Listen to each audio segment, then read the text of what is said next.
Hello student, आप लोग कैसे हैं? उम्मीद करते हैं बहुत ही अच्छे होंगे।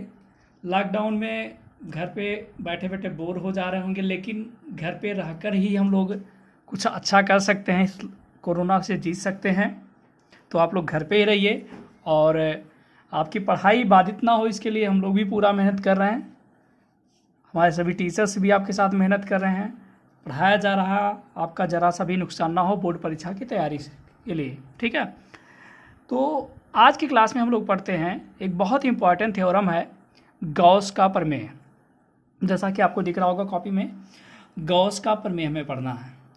थोड़ा सा अजीब लग रहा है, या बहुत से लोग को ये टिपिकल लगता है, ठीक है। मैं ये कहूँगा ये बहुत ही इजी टॉपिक होता है अगर आप पढ़ते हैं तो। जैसे हमारे थंबनेल में भी आप लोग देखते हैं, फिजिक्स आसान है, बहुत ही आसान सब्जेक्ट है। बस कुछ चीज़ों को आपको याद रखना होता है। जैसे गॉस का थ्योरम पढ़ना चाहते हैं तो इसके पहले जो चीज़ें हमने पढ़ा है वो हमें आनी चाहिए। अगर वो आएंगी तो ये हमें समझ में आएगा, नहीं तो फिर नहीं आएगा आपको ये समझ में। कई सारे स्टूडेंट जो वीडियो को पूरा देखते ही नहीं है, बीच में ही छोड़ देते हैं, तो उनको बिल्कुल नहीं आने वाला समझ में, ठीक है। चलिए, तो गॉस का प्रमेय किसे कहते हैं? गॉस एक साइंटिस्ट का नाम है। इन्होंने बताया कि किसी भी कोई भी बंद पृष्ठ, अगर हम बात कर लेते हैं, कोई एक बंद पृष्ठ हो, ऐसा भी हो सकता है, बेलनाकार भी हो सकता है, गोलाकार हो सकता है, किसी भी प्रकार का हो, किसी भी बंद पृष्ठ से गुजरने वाला कुल वैद्युत फ्लक्स। अब वैद्युत फ्लक्स क्या होता है, पिछले वीडियो में पढ़ाया था। वैद्युत फ्लक्स मतलब वैद्युत बल रेखाओं की संख्या। जो वैद्युत फ्लक्स होता है वो कितना होता है, उसके बारे में गॉस ने बताया। हम लोगों ने वैद्युत फ्लक्स के बारे में एक चीज़ पढ़ा था, फाई ई बराबर E D A cos theta, ठीक है, बिल्कुल सही है। यहाँ पर हम क्लोज्ड इंटीग्रल लगा देना, जब बंद परिपथ की बात करेंगे तो, या बंद पृष्ठ की बात करेंगे तो ऐसा लगा सकते हैं, ये बिल्कुल सही है। लेकिन गॉस ने इसी को किसी और रूप में भी बताया। जैसे आप जिस कमरे में बैठे हैं, आप ये सोचिए कि आप एक आवेश हैं, ठीक है। अगर आप आवेश हैं तो आपके कारण वैद्युत क्षेत्र भी उत्पन्न होगा। मैं कोशिश कर रहा हूँ गॉस का थ्योरम, हम लोग का थ्योरम आराम से बन जाए। जैसे आप जहाँ बैठे हैं कमरे में, बीचों बीच बैठे हैं या किनारे बैठे, कहीं भी बैठे हैं, मान लीजिए आप आवेश हैं। अगर आप आवेश हैं तो आपके कारण वैद्युत क्षेत्र भी उत्पन्न होगा, क्योंकि आवेश के कारण ही वैद्युत क्षेत्र उत्पन्न होता है। और जब वैद्युत क्षेत्र उत्पन्न होगा तो वैद्युत बल रेखाएं भी होंगी, होंगी कि नहीं होंगी? तो आपके कमरे से निकलने वाली कुल वैद्युत बल रेखाएं कितनी होंगी? अगर ये क्वेश्चन किया जाए कि अगर आप आवेश हैं, 50 कूलाम, 100 कूलाम, कुछ भी हैं, ठीक है, तो आपके कमरे से गुजरने वाली कुल वैद्युत बल रेखाएं कितनी होंगी? कुल वैद्युत बल रेखाओं की संख्या मतलब वैद्युत फ्लक्स भी उसे कह सकते हैं। कितना होगा वैद्युत फ्लक्स या वैद्युत बल रेखाएं कितनी होंगी? तो गॉस ने बताया था कि जो कुल वैद्युत फ्लक्स होता है वो कुल आवेश का, यानी जितना भी आवेश रहा होता है उसके अंदर, यानी कमरे के अंदर आप बैठे हैं, आपके आवेश मान लीजिए क्यू है, जितना भी आवेश रहेगा उस आवेश का 1/ε0 गुना होता है। गुना मतलब गुणा, यानी हम लोग कह सकते हैं फाई ई बराबर होता है closed integral E D a cos theta, E D a cos theta, और इक्वल टू Q/ε0 भी इसे लिख सकते हैं। क्यू का गुणा ऊपर कर देंगे, Q/ε0, ठीक है। चलिए एक बार इसके स्टेटमेंट को हम याद करने की कोशिश करते हैं। स्टेटमेंट बहुत ईजी है। हम कहेंगे किसी बंद पृष्ठ से गुजरने वाला, आप इसे ऐसे भी सोच सकते हैं, किसी बंद कमरे से गुजरने वाला क्या? कुल वैद्युत फ्लक्स या वैद्युत बल रेखाओं की संख्या। कुल वैद्युत फ्लक्स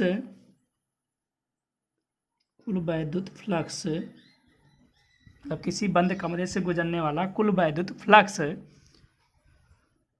उस पृष्ठ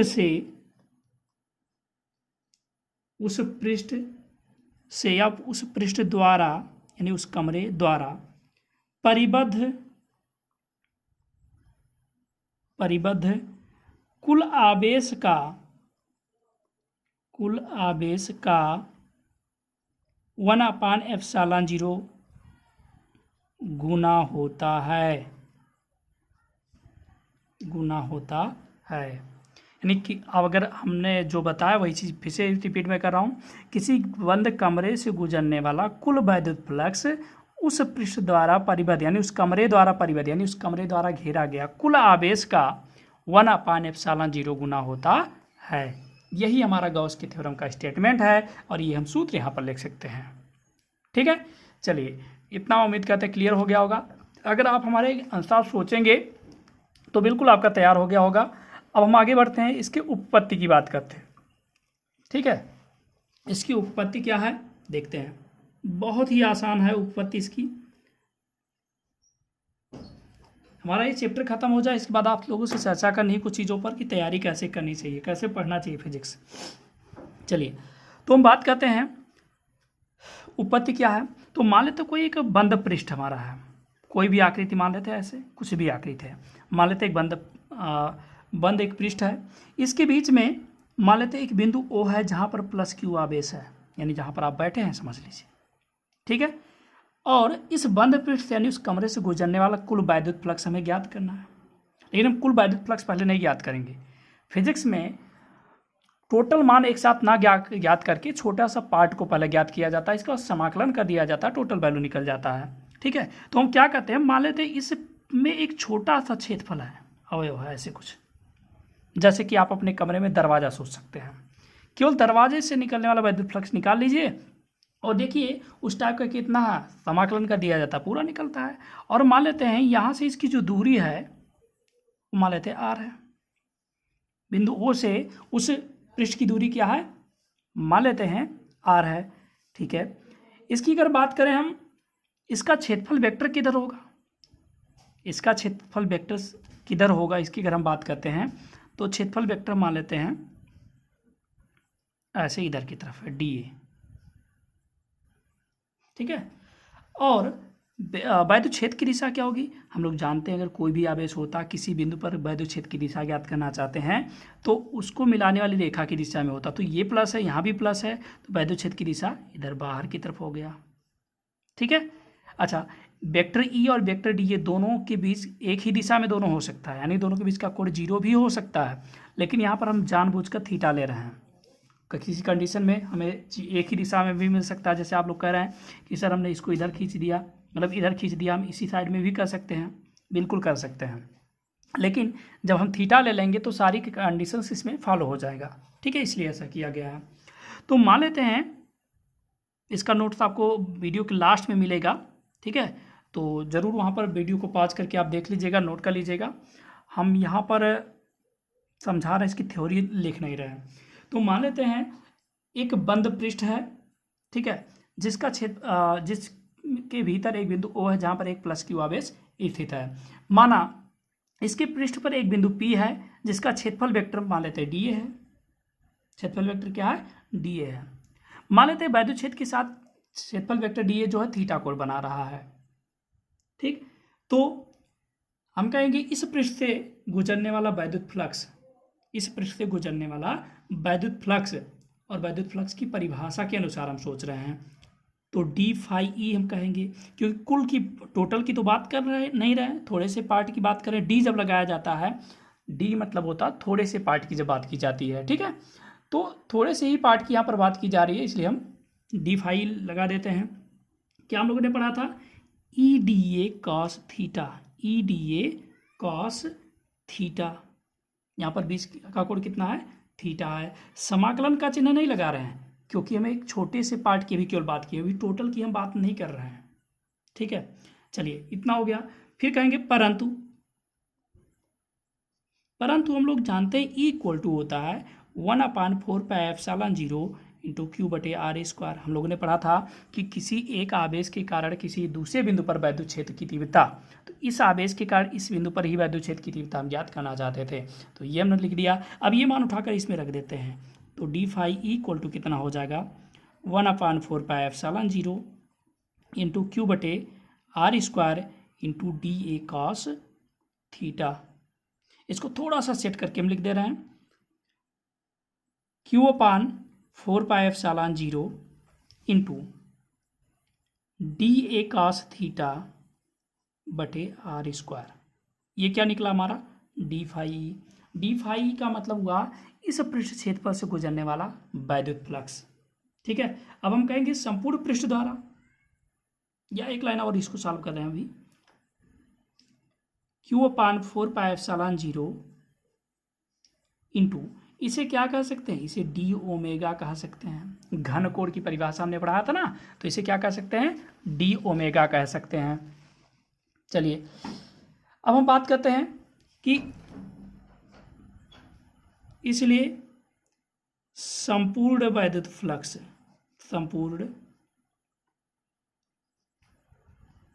वैद्युत फ्लक्स फाई ई बराबर, मतलब इस पृष्ठ से गुजरने वाला संपूर्ण वैद्युत फ्लक्स फाई ई बराबर क्या होगा, समाकलन का चिन्ह लगा देंगे। किसका समाकलन करेंगे, जो थोड़ा सा वैद्युत फ्लक्स निकला था, थोड़ा सा वैद्युत फ्लक्स कितना निकला, Q/4πε0 इंटू डी ओमेगा।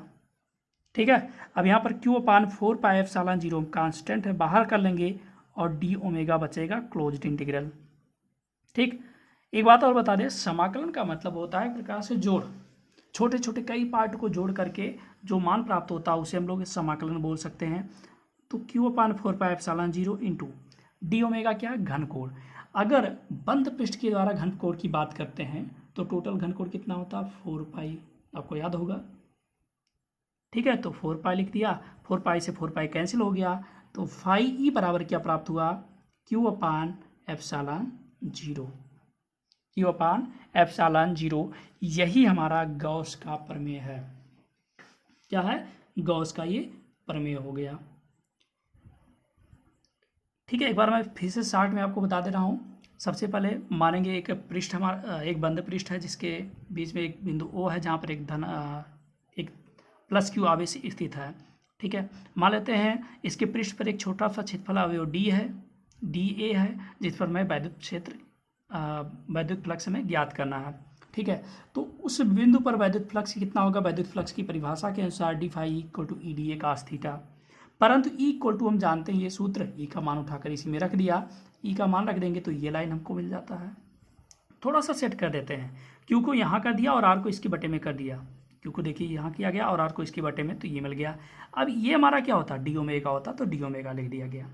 ये क्यों, इस पृष्ठ से गुजरने वाला वैद्युत फ्लक्स निकला भी, तो संपूर्ण वैद्युत फ्लक्स कैसे निकलेंगे, तो समाकलन कर देंगे Q/4πε0 इंटू डी ओमेगा। अब Q/4πε0 कांस्टेंट बाहर कर देंगे, डी ओमेगा बचा, डी ओमेगा क्या है, घन कोण है, तो संपूर्ण घन कोण कितना होता है, 4π होता है, 4π लिखा, 4π से 4π कैंसिल, Q/ε0 बचा। यही हमारा क्या है, गॉस का थ्योरम प्रूव हो गया। ठीक है, अब एक बात और करते हैं, मान लेते हैं इस पृष्ठ के भीतर एक आवेश नहीं कई आवेश हैं, कुछ प्लस में है कुछ माइनस में है, तब क्या किया जाए। तो देखिए इसका एक सूत्र बुक में लिखा हुआ है जो कि मैं यूज नहीं करता हूँ इसे, फिर भी मैं एक बार लिख दे रहा हूँ, 1/4π Q1 plus Q2 plus Q3 minus Q4 minus Q5 plus जैसा भी हो, जो भी हमारा आवेश रखा गया हो, ऐसा हम फार्मूला यूज कर सकते हैं। बिल्कुल सही है हमारा फार्मूला है। और आप लोगों ने देखा होगा ऐसे क्वेश्चंस को हम सॉल्व करने का तरीका भी तो जानते हैं, जैसे हम एक बार इस आवेश के कार्ड निकालेंगे, एक बार और कोई आवेश रहेगा उसके कार्ड निकालेंगे, एक बार और कोई आवेश रहेगा उसके कार्ड निकालेंगे। ठीक है, और फ्लक्स हमारा धनात्मक है तो धनात्मक लेंगे, ऋणात्मक है तो ऋणात्मक लेंगे। ठीक है, एक बात और याद रखते हैं हम लोगों ने पिछले वीडियो में पढ़ा था, जब बाहर की तरफ वैद्युत बल रेखाएं निकलती हैं तो हमारा फ्लक्स कैसा होता है, धनात्मक होता है। पढ़ा था कि नहीं पढ़ा था। अब इसका उल्टा हम सोचेंगे, अगर फाई ई धनात्मक आता है, क्या आता है, धनात्मक, तो हमें याद रखना है बल रेखाएं किधर होंगी, फ्लक्स रेखाएं चाहे कहें चाहे बल रेखाएं कहें, फ्लक्स रेखाएं किधर जाएंगी, बाहर की ओर, और अगर ऋणात्मक आती हैं तो अंदर की ओर। ठीक है, आपको इतना याद रखना है। और यही हमारा गॉस का थ्योरम है। गॉस के थ्योरम का पूरा उपपत्ति भी हमने कर दिया है। उम्मीद करते हैं आपको समझ में आया होगा। अगर दिक्कत हो तो बिल्कुल बताइए कमेंट करके। ठीक है, और बिंदास होकर पढ़िए, खुश रहिए, मस्त रहिए और ज़बरदस्त तरीके से पढ़ाई करते रहिए। जो भी दिक्कत है हम लोगों से शेयर कीजिए, सॉल्व किया जाएगा।